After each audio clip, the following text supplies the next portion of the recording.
Porque aunque Estados Unidos jure, perjure, prometa con la mano en la Biblia y la otra en un portaaviones que va a acabar con el tráfico, especialmente con los cárteles mexicanos, hay algo que no te dicen: eso no va a pasar nunca. Y no, antes de que empieces, no es teoría conspirativa, no es que me lo dijo un primo en Facebook, ni tampoco se trata de fuentes. Créeme güey, todo está documentado, y lo mejor o peor es que llevan décadas repitiendo exactamente el mismo patrón y fingiendo sorpresa cada vez. Mira, vámonos rápido a los hechos, porque aquí la realidad es tan absurda que el chiste se cuenta solo. Empezamos en 1989 con el informe Kerry del Senado de Estados Unidos. Sí, ese Senado. Ahí se documentaron vínculos entre los contras nicaragüenses, la CIA y narcotraficantes mexicanos, donde básicamente se les permitió a los mover droga a Estados Unidos y usar las ganancias para financiar una guerrita por la libertad. Traducción: la droga mala, excepto cuando ayudaba a Estados Unidos, porque se llevaron un buen billetote. Luego tenemos el caso de Quique Camarena, donde testimonios judiciales mostraron que la DEA sabía de investigaciones sobre ranchos usados por la CIA junto con cárteles mexicanos. Pero bueno, miraron hacia otro lado, muy profesional todo. Avanzamos al 2010, cuando el Banco Wachovia lavó 380 mil millones de dólares para cárteles. Resultado: una multita simbólica, 0 ejecutivos en prisión,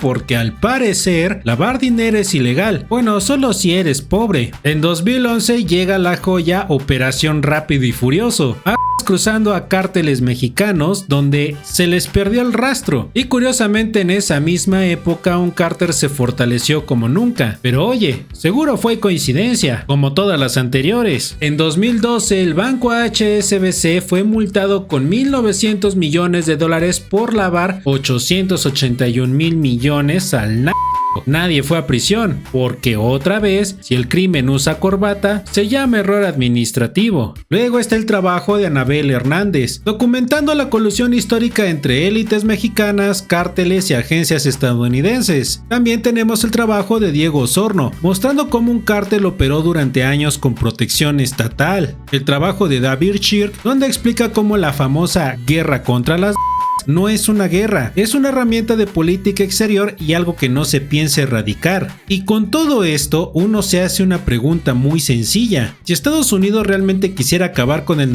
tráfico, ¿podría hacerlo? La respuesta es sí, es una potencia mundial, tiene recursos, tecnología, dinero, inteligencia, satélites, drones y medio planeta intervenido. Entonces, ¿por qué no lo hace? Porque perdería poder y perdería dinero. De eso trata este video y te lo voy a explicar de la forma más simple posible. Vamos a comenzar.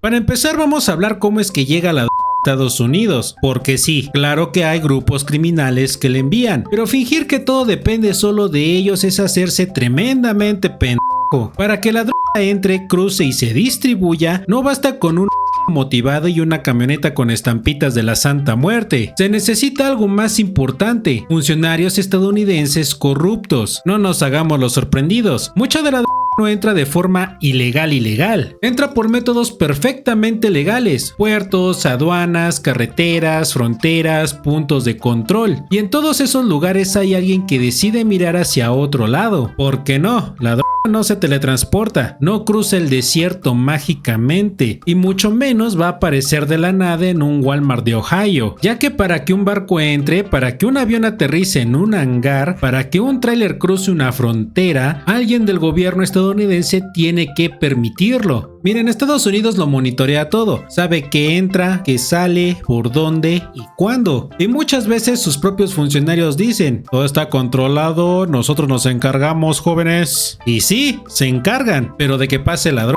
Y no estoy descubriendo el hilo negro, esto siempre ha sido así. Entonces, cuando me dicen que toda la culpa es de México o solo de los cárteles mexicanos, pues no. Y lo repito, para que la droga entre Estados Unidos se necesita participación del gobierno estadounidense también, aunque les incomode escucharlo. Y eso es solo la entrada, porque para distribuirla dentro del país se necesita gente que conozca las carreteras, los pueblos, las ciudades, los barrios, los puntos donde casualmente nunca hay vigilancia. O sea, se necesita de gente que vive en Estados Unidos, porque no es como que todos los mexicanos conozcan de memoria cada callejón de Chicago, Los Ángeles o Nueva York. Se requiere una red local, se requiere de esa complicidad. Y estoy seguro de que alguien en Estados Unidos está viendo este video pensando exactamente en ese punto donde venden droga desde hace 10 años o más y que todo el mundo conoce, pero que curiosamente nunca desaparece. Pero bueno, según el discurso oficial, el gobierno estadounidense está preocupadísimo por el daño de las drogas.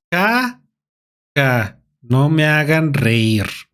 Ahora bien, la industria de las drogas es un negocio multimillonario para Estados Unidos, pero ojo, no tanto por la droga en sí, sino por todo lo que gira alrededor de la famosa guerra contra el narco, porque esa guerra mueve miles de millones de dólares en venta de armas, equipo táctico, tecnología, contratos de seguridad, entre otras cosas más. Básicamente, armas para que los delincuentes se maten entre ellos y el negocio siga fluyendo. Y aquí viene el dato incómodo: 9 de cada 10 armas que usa el crimen organizado provienen de Estados Unidos. Armas, municiones, miras, drones, equipos de vigilancia, todo made in USA.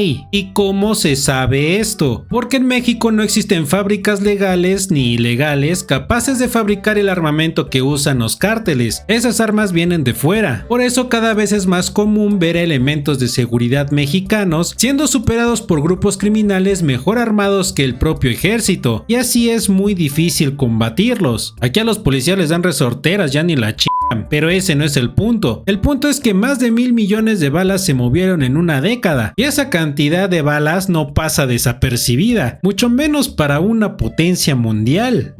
Ahora, pasemos a otro negocio hermoso, la economía carcelaria. Porque sí, en Estados Unidos existen cárceles privadas y esas cárceles necesitan prisioneros. Ellos llaman discretamente clientes. Y aunque en muchos estados algunas drogas ya son legales, a nivel federal sigue siendo negocio. Consiste en arrestar al que traiga un churro de mota, liberarlo bajo fianza, volverlo a arrestar y repetir el ciclo. Ingreso constante, sistema perfecto, el narco como pretexto, un verso sin esfuerzo y a tu hermana me la almuerzo. Es broma, continuemos.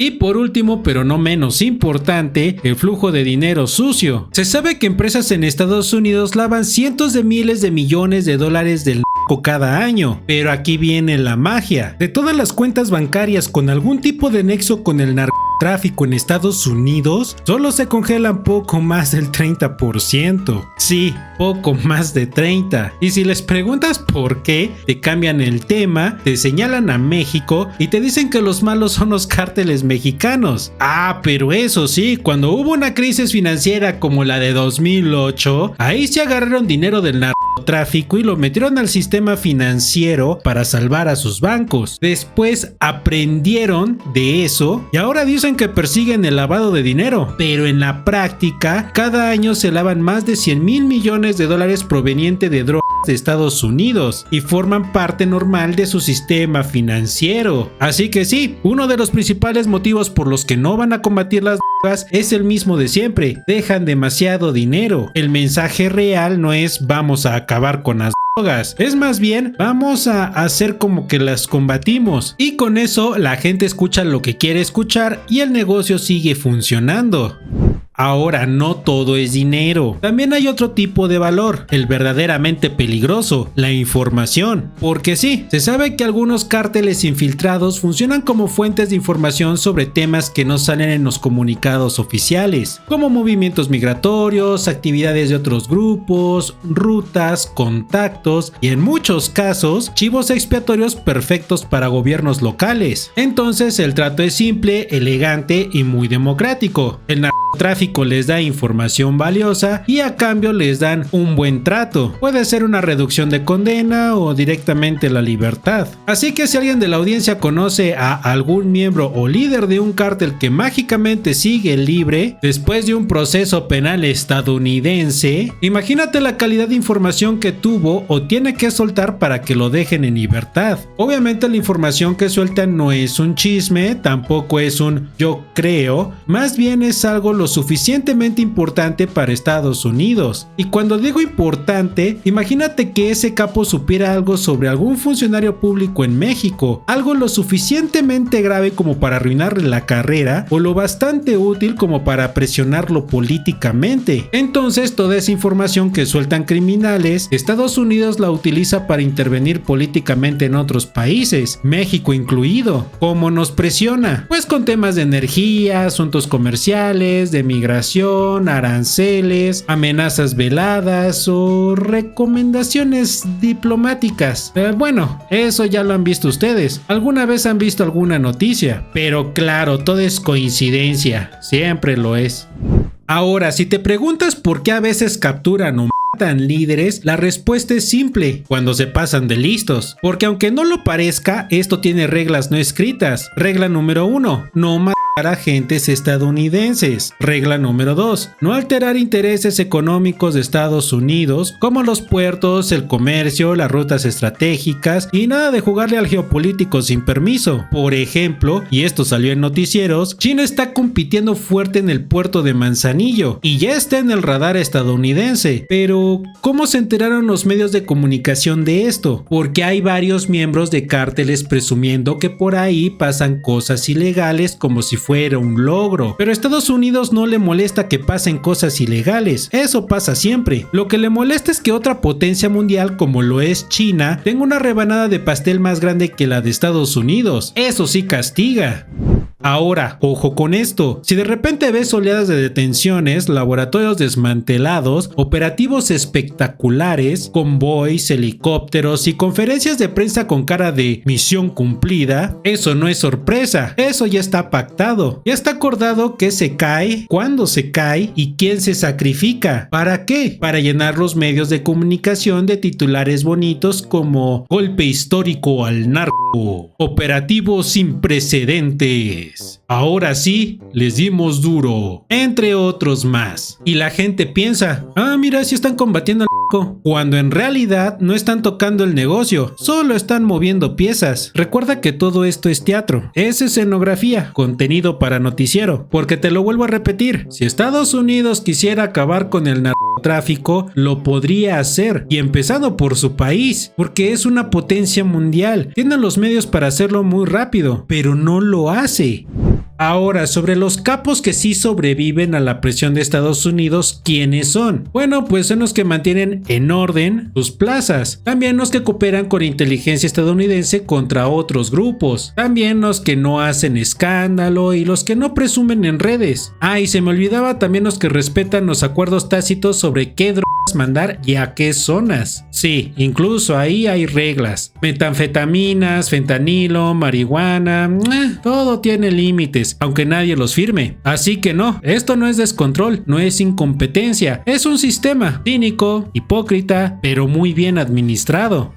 Al final, ¿qué rol le toca a cada actor en este teatro? Pues bueno, Estados Unidos regula la oferta, decide quién opera, quién deja crecer, a quién presiona y a quién sacrifica cuando conviene. Los cárteles regulan el mercado, plazas, rutas, productos, aunque en la práctica se administran matándose entre ellos, principalmente con armas vendidas por Estados Unidos. Y México, pues bueno, México regula la violencia, permite que ciertos grupos operen en ciertas zonas a cambio de una paz relativa, entre comillas, muy grandes. Al final, uno se da cuenta cuando sí quieren hacer algo. Estados Unidos sabe qué cuentas bancarias pertenecen a criminales y no las congela. Sabe qué funcionarios permiten el ingreso de drogas y no los toca. Permite el lavado de dinero. También negocia con criminales. También chantajea con información tanto a miembros de cárteles como a funcionarios de otros países. Todo para influir en políticas que le favorezcan. Así que no, les repito que esto no es incompetencia, no es falta de recursos, no es que no puedan, es que no quieren. Y esto pasa porque el negocio funciona, porque el poder se mantiene y porque mientras hay un enemigo conveniente, siempre habrá una guerra que justificar. Y creo que con todo esto ya se entiende por qué Estados Unidos no tiene ningún interés real en acabar con el narcotráfico. En resumen, deja dinero y permite intervenir en políticas de otros países, nada más, nada menos. Y mientras eso funcione, la guerra contra el